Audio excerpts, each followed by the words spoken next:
जी हाँ दोस्तों, नमस्कार। तो सबसे पहले मैं अपने सभी विद्वान साथियों को, विषय बहनों को, सभी प्रिय विद्यार्थीगण को जो हमारे प्रतियोगी परीक्षाओं की तैयारियां करते हैं, उन सभी मित्रों को जितेंद्र क्लासेस की इस ऑनलाइन कक्षा की तरफ से और मैं अपनी तरफ से आप सभी लोगों को बहुत बहुत अतल दिल की गहराइयों से स्वागत करता हूँ, साधुवाद देता हूँ, अभिनंदन करता हूँ।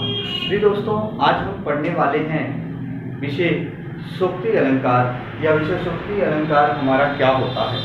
विद्यार्थीगण याद रखना, अलंकार से संबंधित सारे बिंदु, हर एक अलंकार आपके प्लेलिस्ट में पढ़ चुका है। विद्यार्थीगण जो आपके कॉम्पिटिटिव एग्जाम में आते हैं, जाके जरूर देखें, कंसेप्ट वाइज चीजें पढ़ी हैं। इसके अलावा भी हिंदी ग्रामर का, चाहे विकारी शब्द, नाउन प्रोनाउन, एडजेक्टिव वर्ब यानी संज्ञा, सर्वनाम, विशेषण, क्रिया या अविकारी शब्द विद्यार्थीगण या संधि हो, समास हो, काल हो, वाच्य हो, कारक हो, कंसेप्ट वाइज पढ़ा है जो हर कहीं नहीं मिलता। शुल्क देने के बाद भी इतने अच्छे से आपको मटेरियल प्रोवाइड नहीं कराए जाते विद्यार्थीगण। तो एक बार जाके जरूर देखें, शायद ये जो निःशुल्क सेवाएं हैं, कहीं एक बार पढ़ने से आपकी यदि जिंदगी समझ जाए विद्यार्थीगण, तो इससे बेहतर चीज क्या हो सकती है। तो आइए ज्यादा आपसी वार्तालाप ना कर विद्यार्थीगण हम अपने बिंदु की तरफ चलेंगे। विशेषोक्ति अलंकार। विशेषोक्ति अलंकार क्या होता है विद्यार्थीगण, ये मैंने पहले ऑलरेडी लिख दिया इसलिए ताकि वीडियो लंबी ना हो। विशेषोक्ति अलंकार वो होता है जहां कारण होते हुए भी कार्य ना हो, जहां कारण होते हुए भी कार्य ना हो, जहां कारण होते हुए भी कार्य ना हो, वो होता है विशेषोक्ति विद्यार्थीगण। जहां कारण होते हुए का मतलब ये है, जैसे मुझे भूख खूब लगी हो, आपको भूख खूब लगी हो। याद रखना, यदि सामने खाना भी रखा हो पर खा नहीं पा रहे हो, भूख लगी हो, सामने खाना भी रखा हो पर खा नहीं पा रहे हो, टाइम नहीं मिल पा रहा है, दोस्तों विशेषोक्ति अलंकार होगा। यानी कारण होते हुए भी कार्य नहीं हो पा रहा है। प्यास खूब लगी हो, प्यास खूब लगी हो, सामने पानी रखा हो पर पी नहीं पा रहे हो, विशेषोक्ति अलंकार होगा। विद्यार्थीगण हम कहीं बाहर निकलना चाहते हैं, हमारे पास साधन उपयंत्र सब कुछ है, 4 व्हीलर 2 व्हीलर सब कुछ है, उसमें पेट्रोल पानी भी है, ड्राइवर भी है। विद्यार्थीगण हमें बाजार जाना है पर जा नहीं पा रहे हैं, विशेषोक्ति अलंकार होगा। विद्यार्थीगण ये है विशेषोक्ति। लेकिन जहां बिना किसी कारण के ही कार्य हो, जहां बिना किसी कारण के ही कार्य हो, वो होता है क्या? विभावना अलंकार होता है।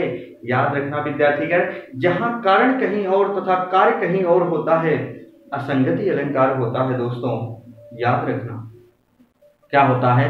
असंगति अलंकार होता है। तो आइए जरा देखते हैं हम विशेषोक्ति अलंकार कि जहां कारण होते हुए भी कार्य ना हो, वही होता है विशेषोक्ति। जैसे एग्जाम्पल है, कह रहा है फूलहि फलहि न वेत यद्यपि सुधा बरसहि जलद। विद्यार्थीगण फूलहि फलहि न वेत, वेत एक वृक्ष का नाम होता है जो असम वगैरह में ज्यादा पाया जाता है, जिसके फर्नीचर बनाए जाते हैं। जिसके क्या बनाए जाते हैं? फर्नीचर। जैसे बांस होता है अपने यहाँ, बांस आप जानते होंगे, लंबे लंबे होते हैं, वैसे वेत का वृक्ष होता है जो किसी यूज लायक नहीं होता। याद रखना, ये असम वगैरह में ज्यादा पाया जाता है, आप लोग जीएस में पढ़ते होंगे। तो इसके फर्नीचर बनाए जाते हैं। कह रहा है फूलन फलन वेत जब सुधा बरसे जल। विद्यार्थीगण अगर कोई वृक्ष हो, वृक्ष में फल और फूल आने के लिए उसमें हम क्या देते हैं? खाद पानी देते हैं, यानी पानी की आवश्यकता होती है। वृक्ष में फल और फूल आने के लिए पानी की आवश्यकता होती है विद्यार्थीगण, पानी की आवश्यकता होती है। लेकिन क्या बताया जा रहा है? फूलन फलन वेत जब सुधा बरसे जल। वृक्ष में फल और फूल लगने के लिए उसमें पानी की आवश्यकता होती है, यानी कह रहा जद्यप सुधा बरसहि जलद, यदि सुधा बरसहि जलद, यदि बादल सुधा यानी अमृत रूपी, सुधा यानी अमृत रूपी, यदि बादल अमृत रूपी वर्षा भी इस वेत के वृक्ष में कर देते हैं ना, यदि बादल अमृत रूपी वर्षा भी इस वेत रूपी वृक्ष में कर देते हैं ना, तो विद्यार्थीगण तब भी उस वेत के वृक्ष में कोई फल और फूल नहीं आता है। जबकि वृक्षों को, झाड़ियों को, पेड़ पौधों को, फसल को उगने के लिए पानी की आवश्यकता होती है। अरे पानी भी दे रहे हैं, खाद माटी भी दे रहे हैं, तब भी फसल तैयार नहीं हो पा रही है, जबकि फसल को उगने के लिए खाद और पानी की जरूरत होती है। बात समझ गए होंगे दोस्तों। याद रखना, जहां कारण होते हुए भी कार्य ना हो, यानी फूलन फलन वेद एक वृक्ष होता है, अगर उसमें बादल अमृत रूपी वर्षा भी कर देते हैं तो उसमें फल और फूल नहीं लगते हैं, जबकि फल और फूल लगने के लिए हम वृक्ष में क्या देते हैं? पानी देते हैं। देखो कह रहा है मूरख हृदय में चेत गुरु मिलहि विरच सम। विद्यार्थीगण ये क्या कह रहा है, जरा देखते हैं ध्यान से, फिर आप समझ जाओगे। मूरख हृदय में चेत, विद्यार्थीगण यहाँ क्या कहा जा रहा है? जैसे मूर्ख हृदय में चेत, जैसे मूर्ख व्यक्ति वाले जो हमारे लोग होते हैं, जो मूर्ख व्यक्ति हो, जो अज्ञानी व्यक्ति हो, जिसके पास ज्ञान ना हो, तो यदि उसको अच्छा गुरु मिल जाए तो शायद वो अज्ञानी व्यक्ति ज्ञानी बन जाए। अच्छा ज्ञान प्राप्त करके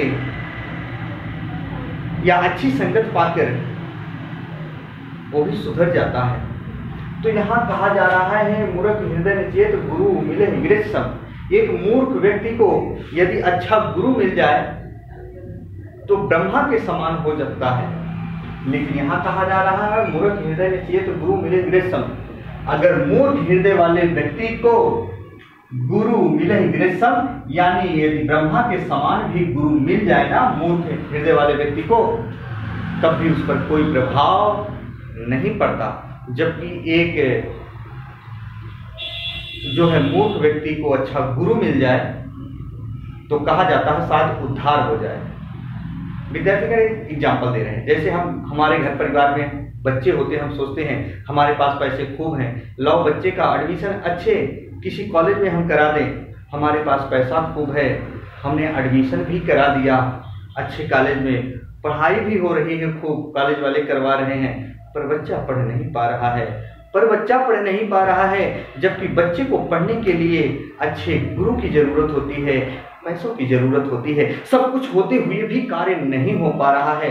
वही होता है विद्यार्थीगण विशेषोक्ति अलंकार होता है। देखो मूर्ख हृदय में चेत गुरु मिले विरच सम, यानी मूर्ख हृदय वाले व्यक्ति को यदि ब्रह्मा के समान भी गुरु मिल जाए तब भी कोई प्रभाव नहीं पड़ रहा है, जबकि मूर्ख व्यक्ति के लिए अच्छा गुरु होना जरूरी है। कह रहा ऊसर वर्षा तीर्ण नहीं जामा। विद्यार्थीगण ऊसर वर्षा तीर्ण नहीं जामा, जैसे तिनके को, तीर्ण यानी तिनका, जैसे तीर्ण यानी क्या होता है? तिनका।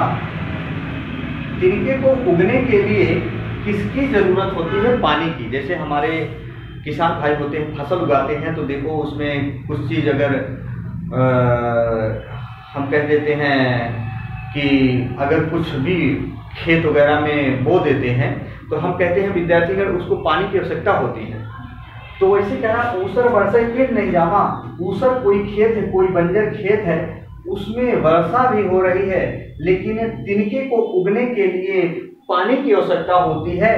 कोई ऊसर जमीन है, उसमें पानी भी बरस रहा है, लेकिन तिनका नहीं उग रहा है, जबकि तिनके के उगने के लिए पानी की आवश्यकता होती है, पानी भी बरस रहा तभी तिनका नहीं उग पा रहा है, तब भी तिनका नहीं उग पा रहा है। विद्यार्थीगण याद रखना विशेषोक्ति अलंकार होगा। कह रहा है पानी बिच मीन पियासी मोहि सुन सुनी आवत हासी। पानी बिच, देखो यहाँ कारण होते हुए भी कार्य नहीं हो पा रहा है। कह रहा पानी बिच मीन पियासी, मीन का मतलब होता है मछली। मछली कहाँ रहती? 24 घंटा हमेशा जल ही में रहती है।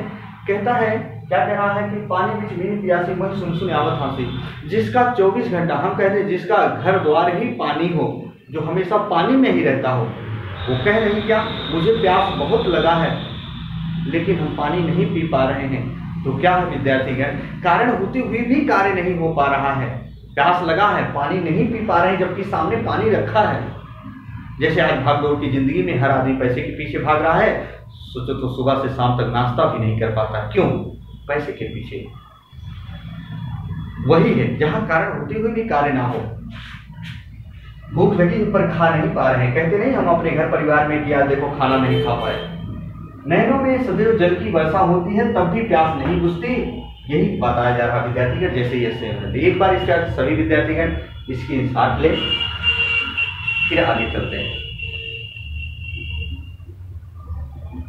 तो दोस्तों आज तक की मेरी कक्षा यहीं तक होगी। याद रखना यदि वीडियो अच्छी लगी हो प्यारे दोस्तों तो एक बार लाइक और सब्सक्राइब जरूर करिएगा, मित्रों तक शेयर करिएगा। विद्यार्थीगण सारी की सारी वीडियो प्लेलिस्ट में पड़ चुकी है, निःशुल्क सेवाएं हैं, जाके जरूर देखिएगा। तो बस आज इतना ही विद्यार्थी हैं, तब तक के लिए मित्रों, जय हिंद, जय भारत।